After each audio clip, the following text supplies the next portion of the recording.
उत्थान क्लासेज में आपका स्वागत है। यह चैनल प्रतियोगी परीक्षाओं के लिए उपयोगी है। नमस्कार साथियों, उत्थान क्लासेस में आप सभी का स्वागत है। आज मैं बताऊंगा कि जो हिंदी की बहुविकल्पीय प्रश्नों की श्रृंखला चल रही है तो उसके बारे में मैं चर्चा करूंगा, किस तरीके से क्वेश्चन पूछे जाते हैं। तो आज का जो टॉपिक है अव्यय है। पहला प्रश्न है, अव्यय का शाब्दिक अर्थ है। विकल्प ये है, जो व्यय न किया जा सके। विकल्प बी है, जिसका व्यय ना हो। विकल्प सी है, जिसका व्यय हो। विकल्प डी है, जो अमूल्य हो। तो इसका करेक्ट आंसर हो जाएगा जिसका व्यय ना हो, यानी कि विकल्प बी सही है। अव्यय का शाब्दिक अर्थ है जिसका व्यय ना हो। प्रश्न संख्या 2, तो जिसमें लिंग, वचन तथा कारक से कोई विकार नहीं होता वह कहलाता है। विकल्प ये है प्राणीवाचक, विकल्प बी है अप्राणीवाचक, विकल्प सी है अव्यय, विकल्प डी है निपात। तो करेक्ट आंसर हो जाएगा अव्यय।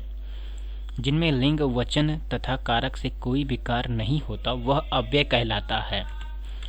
प्रश्न संख्या 3, अव्यय के मुख्यतया कितने भेद हैं। विकल्प ये है 1, विकल्प बी है 2, विकल्प सी है 3, विकल्प डी है 4। तो करेक्ट आंसर हो जाएगा 4। अव्यय के मुख्यतया 4 भेद हैं, क्रिया विशेषण, संबंध बोधक, समुच्चय बोधक तथा विस्मय बोधक। और प्रश्न संख्या 4, क्रिया विशेषण के भेद मुख्यतया कितने आधारों पर किया जा सकता है। विकल्प ये है 2, विकल्प बी है 3, विकल्प सी है 4, विकल्प डी है 5। तो करेक्ट आंसर हो जाएगा 3। क्रिया विशेषण के भेद मुख्यतया 3 आधारों, अर्थ की दृष्टि से, प्रयोग की दृष्टि से तथा रूप की दृष्टि से किया जा सकता है। प्रश्न संख्या 5, अर्थ की दृष्टि से क्रिया विशेषण के भेद बताएं। विकल्प ये है एकमात्र, विकल्प बी है 2, विकल्प सी है 3, विकल्प डी है 4। तो करेक्ट आंसर हो जाएगा 4। अर्थ की दृष्टि से क्रिया विशेषण के 4 भेद हैं, स्थानवाचक, कालवाचक, रीतिवाचक तथा परिमाणवाचक। प्रश्न संख्या 6 है, अर्थ की दृष्टि से क्रिया विशेषण का कौन सा भेद नहीं है। विकल्प ये है स्थानवाचक, विकल्प बी है रीतिवाचक, विकल्प सी है संबंधवाचक, विकल्प डी है कालवाचक। तो करेक्ट आंसर हो जाएगा संबंधवाचक। संबंधवाचक अर्थ की दृष्टि से क्रिया विशेषण का भेद नहीं है, बल्कि यह अव्यय का भेद है। अब प्रश्न संख्या 7, स्वीकार बोधक, निषेध बोधक तथा प्रकार बोधक क्रिया विशेषण के किस भेद का उपभेद है। विकल्प ये है कालवाचक, विकल्प बी है रीतिवाचक, विकल्प सी है स्थानवाचक, विकल्प डी है परिमाणवाचक। तो करेक्ट आंसर हो जाएगा रीतिवाचक। स्वीकार बोधक, निषेध बोधक तथा प्रकार बोधक क्रिया विशेषण के रीतिवाचक भेद के उपभेद हैं। प्रश्न संख्या 8, परिमाणवाचक के कितने उपभेद हैं। विकल्प ये है 3, विकल्प बी है 5, विकल्प सी है 4, विकल्प डी है 7। तो करेक्ट आंसर हो जाएगा 5। परिमाणवाचक के 5 उपभेद हैं, पर्याप्ति बोधक, तुलना बोधक, क्रम बोधक, अधिपत्य बोधक, न्यूनता बोधक। और प्रश्न संख्या 9, प्रयोग की दृष्टि से क्रिया विशेषण का कौन सा भेद सही नहीं है। विकल्प ये है साधारण क्रिया विशेषण, विकल्प बी है संयोजक क्रिया विशेषण, विकल्प सी है अनुबद्ध क्रिया विशेषण, विकल्प डी है मूल क्रिया विशेषण। तो इसका करेक्ट आंसर हो जाएगा मूल क्रिया विशेषण। मूल क्रिया विशेषण प्रयोग की दृष्टि से नहीं बल्कि रूप की दृष्टि से क्रिया विशेषण का भेद है। और प्रश्न संख्या 10 है, यौगिक क्रिया विशेषण की पहचान करें। विकल्प ये है, फिर विकल्प बी है ठीक, विकल्प सी है मन से, विकल्प डी है झुकाकर। तो करेक्ट आंसर हो जाएगा इसका मन से। मन से क्रिया विशेषण है। और प्रश्न संख्या 11, स्थानीय क्रिया विशेषण किस भेद के अंतर्गत आता है। विकल्प ये है अर्थ की दृष्टि से, विकल्प बी है रूप की दृष्टि से, विकल्प सी है प्रयोग की दृष्टि से, विकल्प डी है इनमें से कोई नहीं। तो करेक्ट आंसर हो जाएगा रूप की दृष्टि से। स्थानीय क्रिया विशेषण रूप की दृष्टि से भेद के अंतर्गत आता है।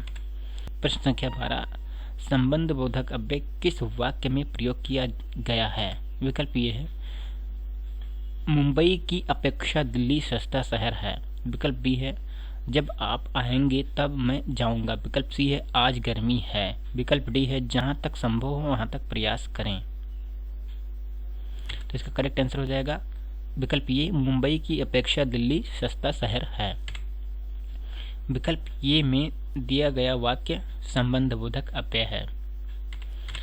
और प्रश्न संख्या 13 है कि संबंध बोधक अव्यय का भेद निम्नलिखित में से कौन सा नहीं है। विकल्प ये है अर्थ के आधार पर, विकल्प बी है प्रयोग के आधार पर, और विकल्प सी अनुभव के आधार पर, विकल्प डी उत्पत्ति के आधार पर। तो करेक्ट आंसर हो जाएगा अनुभव के आधार पर। संबंध बोधक अव्यय का भेद अनुभव के आधार पर नहीं है। प्रश्न संख्या 14, आश्चर्य बोधक अव्यय कौन सा है।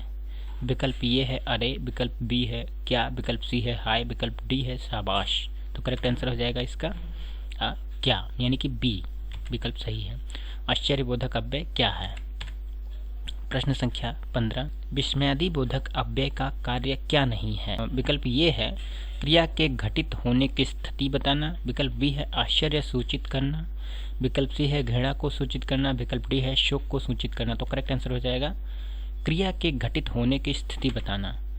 क्रिया के घटित होने की स्थिति बताना विस्मयादिबोधक अव्यय का कार्य नहीं है। प्रश्न संख्या 16, परंतु लेकिन वरन तथा बल की किस प्रकार के अव्यय हैं? विकल्प ये है संबंधबोधक, विकल्प बी है संयोजक, विकल्प सी है विस्मयादिबोधक, विकल्प डी है विभाजक। तो करेक्ट आंसर हो जाएगा विभाजक।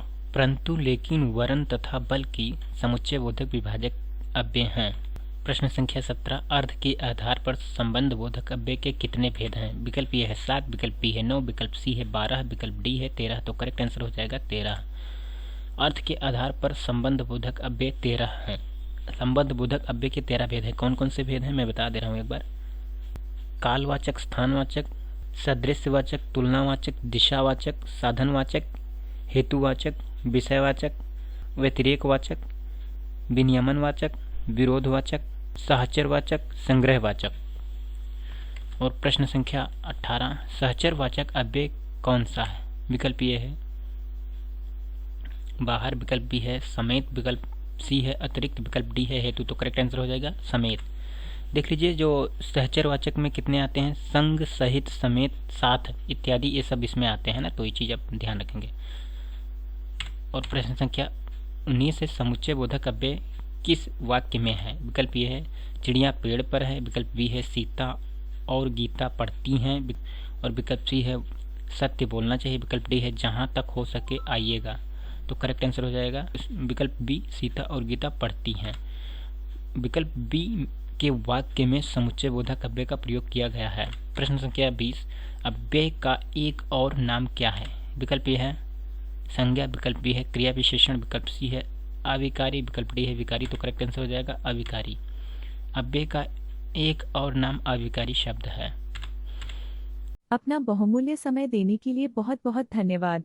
उत्थान क्लासेज के संस्थापक अंबुज की तरफ से आप सभी को सफल होने की अग्रिम शुभकामनाएं।